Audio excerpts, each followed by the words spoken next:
right. Welcome back. Welcome to another CSGO edition of our esports breakdown. Today we have another guest with us. His name is Kelsey. He is an avid CSGO esports player on DK. So I wanted to bring someone else on to get some more insight on the game and some DFS perspective. How's it going, man? Good, yeah. Thanks for having me. I appreciate it. Yeah. So we have a 3-game slate tomorrow. I'm going to first kind of go over the odds, and then we'll go through game by game. There's definitely some things that stick out pricing-wise right away.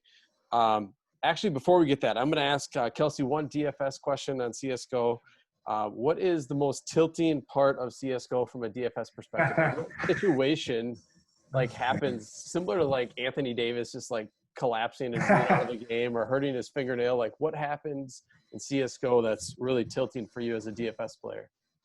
Oh man, I think I'd say probably when guys I'm going up against get like clutches that the odds are way against them. I think like you see your opponent with a guy and he gets a 1v3 that just kind of like just tilts the whole direction of the map and just kind of starts to spiral from there. I'd say that's probably one of the you get a nice 3v1 advantage and then 10 seconds later somehow you lost the round and things just go downhill from there. Yeah, it definitely can seem like a spiral effect. And usually when they hit that 1v3, they already had a kill before that. So you pile on the 1v3 clutch against you and then the 4-kill bonus. Those types of things can really spiral fast when you have a big lead and then a play like that happens. Yeah, I would say for me, teams losing against the eco round and really gain momentum and then just lose that.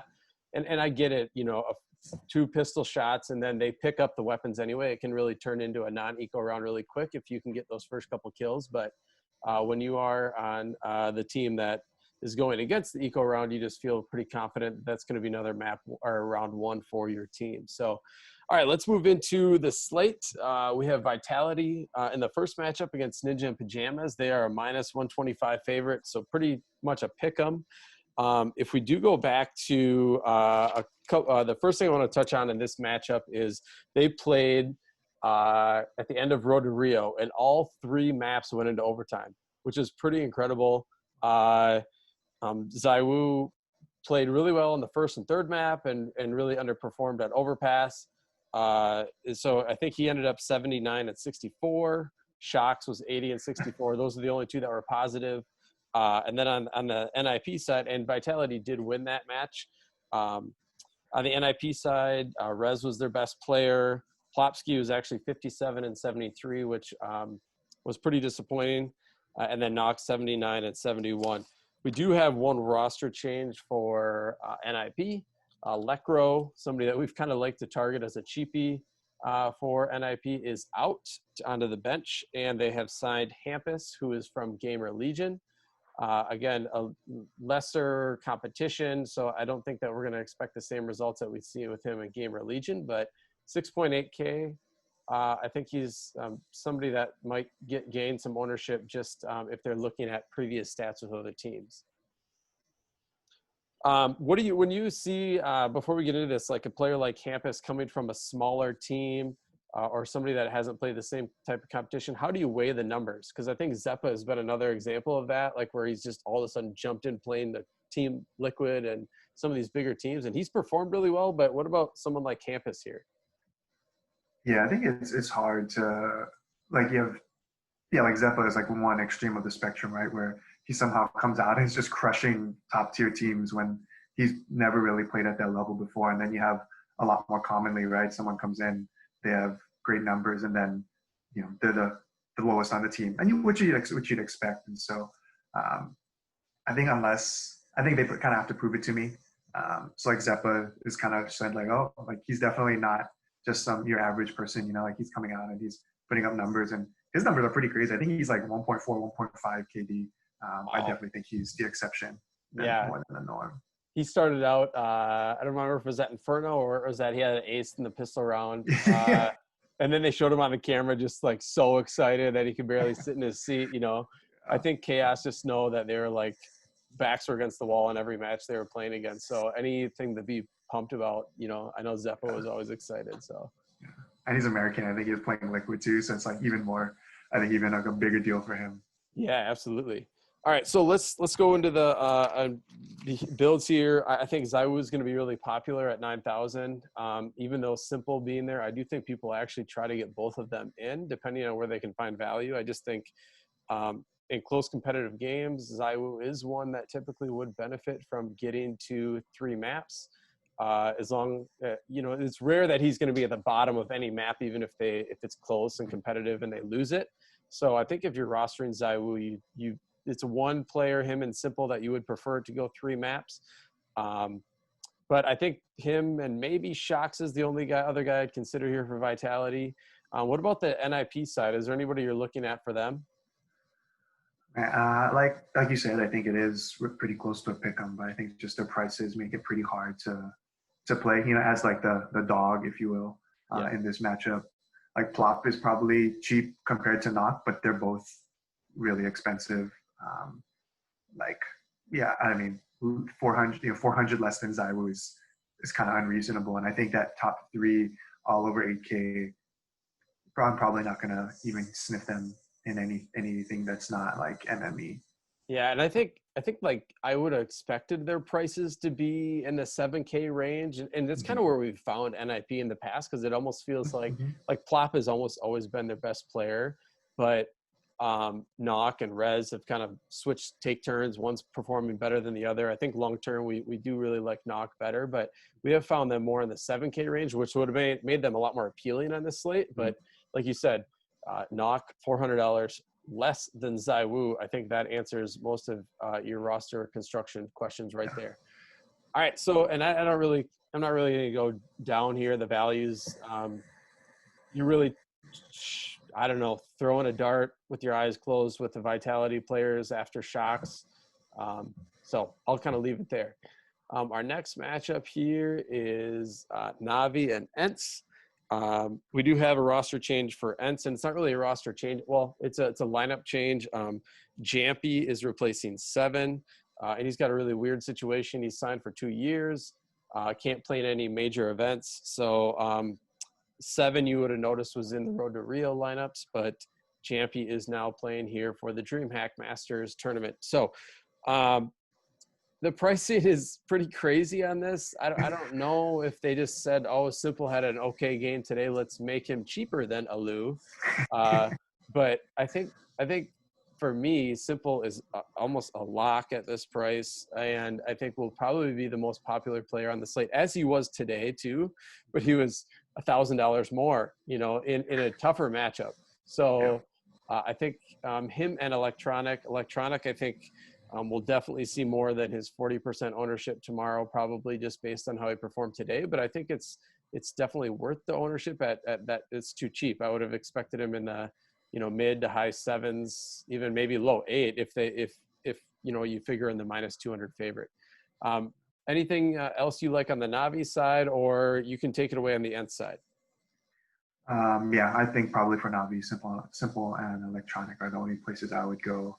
And the bottom 3, there's a big gap there, and I think I probably wouldn't touch them. And it's just, again, like NIP, just seems too expensive. Like it's, even if you weigh their odds of winning, like it's hard to, you're not even getting paid off all that much when you have to pay 10K for Alu.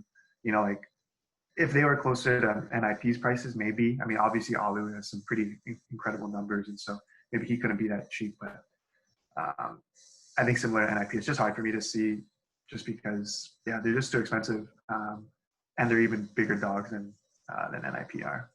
Yeah, I would have liked to see Alu be priced like slightly under Zywoo, and I think that would have maybe helped him gain some ownership. But at 10,000, like I'm expecting, 10% or less ownership on him, in maybe even less in cash games. But he will get some GPP ownership, because I think that is the way to leverage the field, is just taking the dogs like that. But that $10,000 price tag is going to be tough to pay off unless he has one of those. I don't know, one of those last games he had at Road to Rio where he had like 102 maps or something like that. Crazy. But I think that's kind of where I'm at here too. I don't remember who went positive, K to D, Perfecto, or I think Boomich had a decent game today. Yeah, I think Boomy, but if you look long term, the longer you look with these guys, the further they go down. we had an average game from Simple. I think we expect better from that tomorrow, which would then suppress some of the other guys' upside. So, Definitely. yeah, let's go. We'll move on to the last game here between C9 and 100 Thieves, which I think is going to be pretty competitive. Right now, I'm seeing 100 Thieves at -140. Again, these lines that are this close can, like in esports, I think in general, because either I don't know, like all of a sudden just a ton of money comes in on one side and it can move it. You know, it's different than I think like your typical major sports where it takes a lot of money to move those lines. Yeah. I think these lines have a lot more fluidity. So you could see tomorrow all of a sudden C9 is the favorite. Mhm. And that's where I think if you are actively checking the odds, you can find an edge with DK's pricing because they're pricing it based on when they have the odds with them. So yeah, let's so C9 have Floppy at the top and OC. My first observation is I never think that they should be that far apart in price. And if anything, I usually typically prefer OC over Floppy, even though they both are kind of the head of C9. What are your thoughts there with those two? And are you considering them either in cash or GPP? Yeah, it's funny. We always just see this dance with Floppy and OC with whoever had the better match last game. They jump ahead and then they kind of swap. And yeah, I do think I would agree. I like. I mean, at minimum, with OC being 600 cheaper, I definitely like him better than Floppy. I think you can probably have an argument either way of who's better overall, but I think OC could even see play as kind of like a one-off in cash games. It kind of just depends on your philosophy and kind of how you like playing people against each other or whatnot. But just in a vacuum, OC at 7.2 seems really cheap. I think even Sonic and Modem, they're pretty good for their numbers. I think you ideally like to see them as faves, but just again in a vacuum, like I think they're pretty good value for their price. Yeah, I do like their prices relative to maybe some other guys that you'd be hoping for a sweep from. And actually, like I don't feel like we have that on this slate really. Like Navi, I guess if you want the sweep and you go down to Perfecto or someone like that. But I think these two are far better players. So I think when all these matchups are pretty close, I don't think you're really just completely punting with anyone tomorrow to find a sweep like Bemis today or at pretty much any time they're playing now with him. You're kind of wanting that sweep, but I do think Sonic and Modem are definitely viable there at that price tag.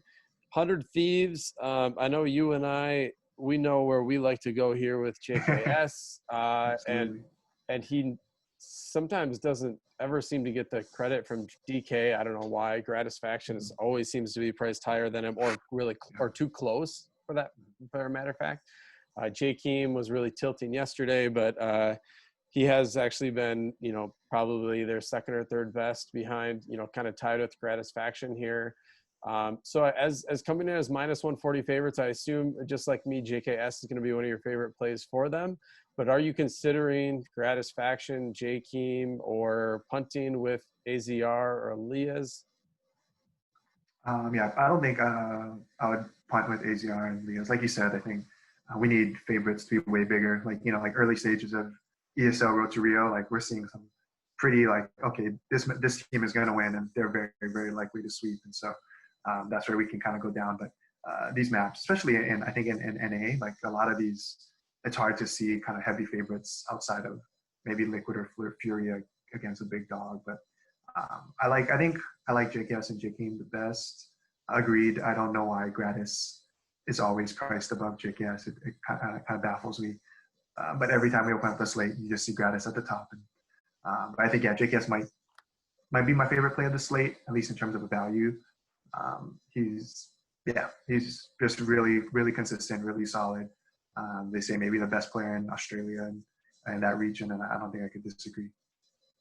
Yeah, I think if you are plugging, even if you start with Zaiwu, Simple, and then your next player in is JKS, and you're almost looking, to me, it's almost like you're looking in the 7K price tag and down, depending on who you use at captain, which I think he's a certainly viable captain spot tomorrow with the upside and being super cheap or cheap enough compared to his salary or to his talent. But yeah, I think he is definitely one of my favorite plays in the slate as well. So it'll be interesting to see. I think, if you play JKS, and then, if you don't want another 100 Thieves, he could be a one-off there. But again, what's tough is that someone like Navi, well, you might get 2 from Navi, but you don't want 3 from Navi.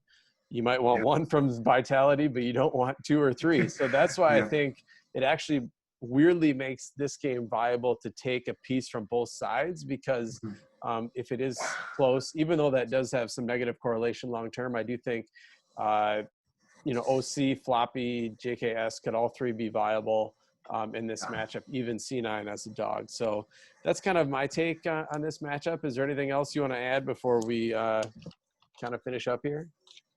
No, yeah, I agree. I think both sides are viable. Both sides are cheap. Like, I don't get why the pricing for the NA game is so different than the EU games, like similar odds, relatively similar team structures, and then, C9 is 1,000 less across the board. So, yeah, I think you can definitely take both sides here, even though that's not what we typically would want to do. Right. Yeah. I just think in the constructions tomorrow are going to look a lot different than what we've seen, at least in cash games. As the game has grown, it's become more chalky 3-3 stacks, 2-2-2. But I do think people will have to be a little bit more creative after inserting simple Zaiwu and probably JKS. So, well, that's all we got today. I really appreciate, Kelsey, you coming on. Hopefully we can get you on some more often. It's just great to have another mind to chat through these slates. And we will continue to get DreamHack Master slates. I think still the 3 gamers for at least maybe another week or 2, maybe. I think we're halfway through. Yeah. So, but it is great to see DK is going to hopefully continue to offer this, because I do think from a viewer standpoint, it is really something that's worth sweating. I mean, I've done some COD, Call of Duty. It's just so chaotic. It's almost hard to follow your players. Where this is a little bit more tactical, that you can actually follow it and appreciate the talent that some of these players have. Oh, yeah. So, all right. Thanks again to Kelsey. You can find us on our Discord, at our website, fsidfs.com, and join our free esports Discord channel by subscribing for a free VIP month. Feel free to shoot me a message on Twitter. I will probably try to go YouTube live tonight and see if anybody has any questions. I don't really know that the slate's going to be that complicated, though. So I don't know that at least complicated at the top. I do think people will have some questions and trying to figure out where they want to fill in the value play, because the value doesn't really seem obvious, which is kind of nice. But I do think it makes the roster construction going to be pretty different across the board tomorrow. So, all right. Thanks, Kelsey. Thanks for having me, man.